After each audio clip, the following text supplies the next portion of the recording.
வணக்கம், welcome to Theonila Pradeep kitchen.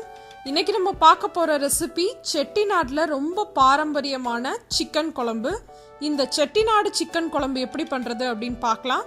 Chettinad chicken குழம்பு பண்ணுறதுக்கு எப்பயுமே மசாலா ஃப்ரெஷ்ஷாக அரைக்கணும். அந்த மசாலாவை இப்போ எப்படி அரைக்கிறதுன்னு பார்க்கலாம்.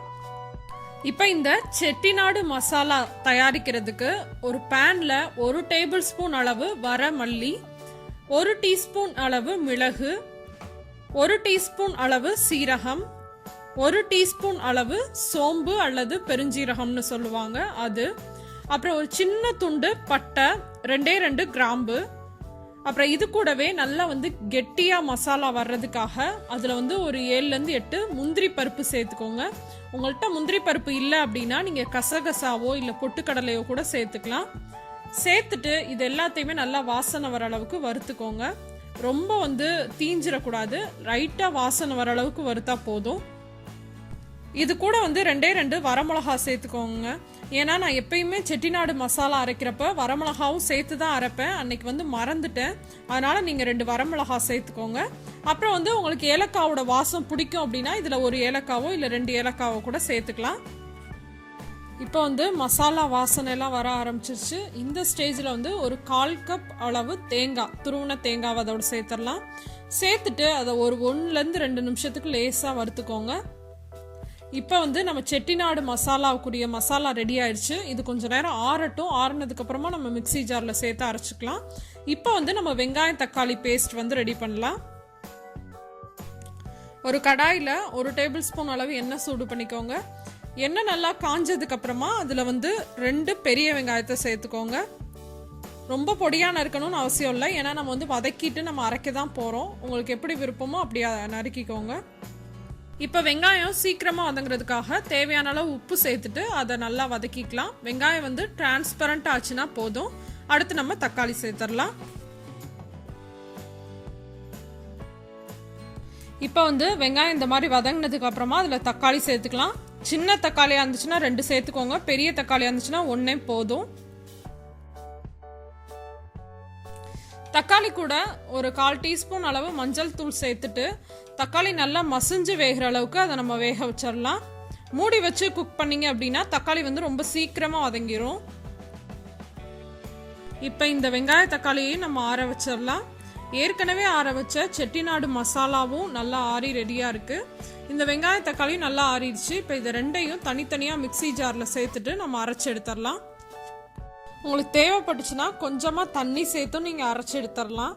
ஆனால் நல்லா ஸ்மூத்தான பேஸ்ட்டாக அரைச்சிக்கோங்க. இப்போ இந்த செட்டிநாடு சிக்கன் குழம்பு பண்ணுறதுக்கு ஒரு பாத்திரத்தில் ஒரு 2 டேபிள் ஸ்பூன் அளவு எண்ணெய் சூடு பண்ணிக்கோங்க. எண்ணெய் நல்லா காஞ்சதுக்கு அப்புறமா அதில் ஒரு துண்டு பட்டை, 2 பிரியாணி இலை, ஒரு நட்சத்திர சோம்பு அல்லது அன்னாசி பூன்னு சொல்லுவாங்க அது, அப்புறம் 2 கிராம்பு, ஒரு 1/4 டீஸ்பூன் அளவு சோம்பு, இதெல்லாம் சேர்த்து நம்ம தாளிச்சுக்கலாம். இது கூடவே செட்டிநாடு கோழி குழம்பு, செட்டிநாடில் எந்த ரெசிபி எடுத்துக்கிட்டிங்கனாலும் இந்த கல்பாசு அப்படின்னு ஒன்று சேர்த்துக்குவாங்க. இதோட வாசனை ரொம்ப சூப்பராக இருக்கும். ஆனால் அதிகமாக சேர்க்கக்கூடாது, கொஞ்சமாக தான் சேர்த்துக்கணும். இந்த மாதிரி கசக்குன பேப்பர் மாதிரி இருக்கும். நீங்கள் மளிகை கடையில் கேட்டிங்கன்னா கொடுப்பாங்க. அதையும் சேர்த்துட்டு தாளிச்சிட்டு ஒரு 1 டேபிள் ஸ்பூன் அளவு இஞ்சி பூண்டு விழுது சேர்த்துக்கோங்க. சேர்த்துட்டு இஞ்சி பூண்டு விழுதோட பச்சை வாசனை போகிற அளவுக்கு அதை நல்லா வதக்கிக்கோங்க. இஞ்சி பூண்டோட பச்சை வாசனையெல்லாம் போனதுக்கு அப்புறமா அதில் நம்ம சிக்கன் சேர்த்துக்கலாம். இந்த அளவுக்கு நீங்கள் 1/2 கிலோலேருந்து ஒரு 3/4 கிலோ அளவு வரைக்கும் சிக்கன் சேர்த்துக்கலாம். நான் இன்னைக்கு 1/2 கிலோ அளவு எலும்புள்ள சிக்கனை மஞ்சத்தூள் போட்டு நல்லா சுத்தம் பண்ணிட்டு வச்சுருக்கேன். அதை இதோட சேர்த்துடலாம்.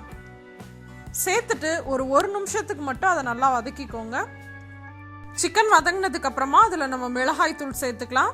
நான் 2 டீஸ்பூன் அளவு மிளகாய் தூள் சேர்த்துருக்கேன். ஏன்னா நான் மிளகாய் வத்தல் சேர்க்கறதுக்கு மறந்துட்டேன், அதனால 2 டீஸ்பூன் சேர்த்துருக்கேன். நீங்கள் மிளகாய் வத்தல் சேர்த்திங்க அப்படின்னா அதுக்கு தகுந்த மாதிரி காரத்தை கொஞ்சம் கம்மி பண்ணிக்கோங்க. அடுத்து இதில் நம்ம முதல்ல அரைச்சோம் இல்லையா அந்த செட்டிநாடு மசாலா பேஸ்ட், அதை இதோடு சேர்த்துடலாம். சேர்த்துட்டு கொஞ்சமாக தண்ணி சேர்த்துட்டு மூடி வச்சு சிக்கனை ஒரு 5-6 நிமிஷத்துக்கு நல்லா வேக வச்சிடலாம். அப்போ தான் அந்த செட்டிநாடு மசாலாவோட பச்சை வாசனையெல்லாம் போகும். இப்போ பார்த்தீங்க அப்படின்னா செட்டிநாடு மசாலாவோட பச்சை வாசனை எல்லாம் போயிருச்சு. அடுத்து இதில் நம்ம அரைச்சி வச்சிருந்தோம் இல்லையா வெங்காய தக்காளி விழுது, அதை இதோட சேர்த்துடலாம். சேர்த்துட்டு தேவையான அளவு தண்ணி சேர்த்துக்கோங்க. தண்ணி சேர்த்துட்டு மூடி வச்சு ஒரு 20 நிமிஷத்துக்கு அதை நல்லா வேக வச்சிடலாம். இப்போ ஒரு 20 நிமிஷத்துக்கு அப்புறமா சிக்கன் நல்லா வெந்துருச்சு. இப்போ இன்னும் ஒரு 5 நிமிஷத்துக்கு மட்டும் மூடி போடாமல் சிக்கனை நம்ம வேக வச்சிடலாம். அப்போ வந்து சிக்கனில் மசாலாலாம் நல்லா உள்ள போகும். இப்போ கடைசியாக ஒரு கொத்து கருவேப்பிலையும் கொஞ்சமாக மல்லி இலையும் தூவிட்டு ஸ்டவ்வை ஆஃப் பண்ணிடலாம். பாரம்பரியமான செட்டிநாடு சிக்கன் குழம்பு ரெடி ஆயிடுச்சு. இந்த ரெசிபியை நீங்கள் தோசை, இட்லி, சப்பாத்தி, சாதம் இப்படி எது கூட வேணாலும் சர்வ் பண்ணலாம். ரொம்ப சூப்பராக இருக்கும். பரோட்டா கூட ரொம்ப நல்ல காம்பினேஷன். இந்த ரெசிபியை ட்ரை பண்ணி பாருங்கள். ட்ரை பண்ணி பார்த்துட்டு எப்படி இருந்துச்சு அப்படின்ற உங்கள் கமெண்ட்ஸ் அண்ட் ஃபீட்பேக்ஸை மறக்காமல் என் கூட ஷேர் பண்ணிக்கோங்க. இந்த ரெசிபி உங்களுக்கு பிடிச்சிருந்துச்சுன்னா லைக் பண்ணுங்கள், உங்கள் ஃப்ரெண்ட்ஸ் கூட ஷேர் பண்ணுங்கள். இன்னொரு இன்ட்ரெஸ்டிங்கான ரெசிபியோட உங்கள் எல்லாரையும் சந்திக்கிறேன். அதுவரை உங்களிடமிருந்து விடைபெறுவது உங்கள் தியோனிலா பிரதீப். தேங்க்யூ.